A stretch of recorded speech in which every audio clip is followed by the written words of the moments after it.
Happy Friday night, Fit Fam. This is Glenn 7 Allen. You can call me G7, also from G7 Transformations. Just checking in. I want to get a little bit real with you guys. Up until my mid-30s, I wasn't aware that I struggled with a really severe mental health issue. With me, it was depression. And from adolescence until my mid-30s, I had a really hard time getting out of bed, and I thought I had like a character defect or a moral problem, and it wasn't until my life kind of started crashing down around me in my mid-30s where I really asked for help, and thank God I received help and found out that I had indeed been struggling with depression for over 20 years, and I can't believe that I even made it that far, or even accomplished any of the things I accomplished up to that point, because it was like going through life with two hands tied behind your back, and I really had to lean on and rely on a lot of other people to function up until that point in time. And at that point in time, I had 2 children, a career in the performing arts that's hard enough, let alone doing it with depression. One of the things that happened was I got a lot of psychotherapeutic help.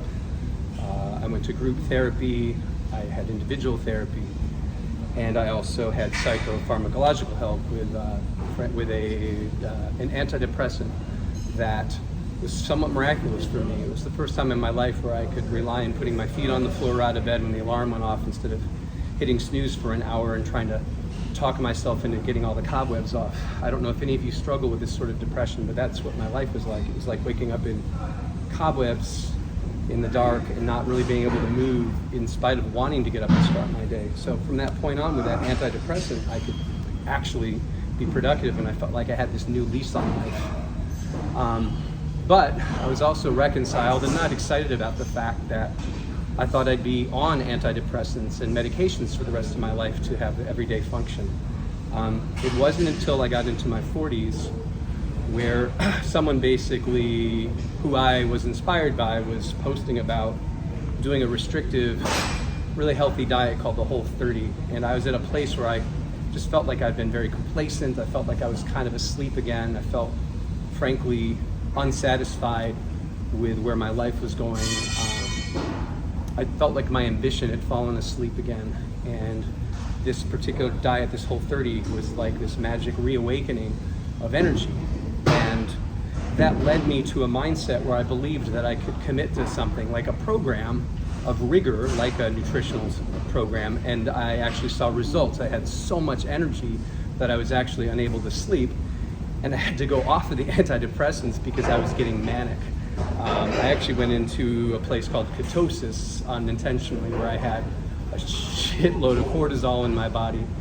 But because of that place where I realized that I could commit to something, I started developing what we could call now a growth mindset, and I started exploring weight training. So I was starting to learn about nutrition and weight training, trial and error.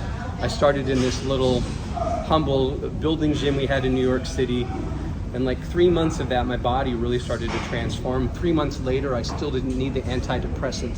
Now it's been 7 years of really consistent but perfectly imperfect and inconsistent consistency, imperfect consistency, I like to say, of really building my body, my soul, my spirit, learning how to get better at not only how to take care of my body, but how to be better at life, how to connect with people as opposed to have exchanges with people, how to recognize how my own fear was holding me back, recognizing that I had certain core beliefs that I wasn't aware of, that I'd learned through life or through my family of origin, that weren't really suiting me. Beliefs like comparison. And now I truly believe like comparison is the thief of joy. If comparing yourself to other people is bringing you misery, stop doing it. Just compare yourself to your former self and set some goals and see if you're growing. That's a nice, healthy comparison. But what I'm just trying to impart to you today is that if you start to take responsibility for maybe what's getting in your own way and ask for help, the amount of growth that's available to you is virtually limitless. I'm at a place now in my life where I feel that I'm surrounded by abundance, not just growth, but where everything I could possibly need, I already have or is at my disposal. And it's being on the path of greatness or wherever you're going, the day-to-day of it that you can control, that really, really brings the joy and the internal happiness, instead of looking for something always outside of yourself to be happy. It's an unconditional way to go about going about your life.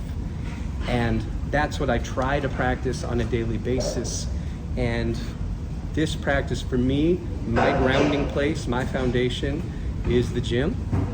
But for you, it could be hiking, meditation, swimming, biking, singing, traveling, whatever, journaling, whatever it is.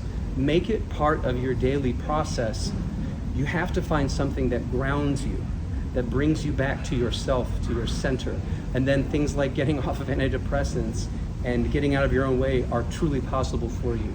If this is a kind of lifestyle you're interested, or beliefs you want to learn more about, if you'd like to learn about fitness, nutrition, personal growth, life coaching, I would love to help you. It's what I'm dedicating the rest of my life to. Once again, I'm Glenn 7 Allen from G7 Transformations. Find me on Instagram at Glenn7Allen. Go to my website, glenn7allen.com. Go to G7 Transformations. Email me, g7@glenn7allen.com. I'm wishing you a fucking awesome weekend. Have a great time, make the most of your night, and most importantly, just find something to be grateful for. Till next time, Fit Fam.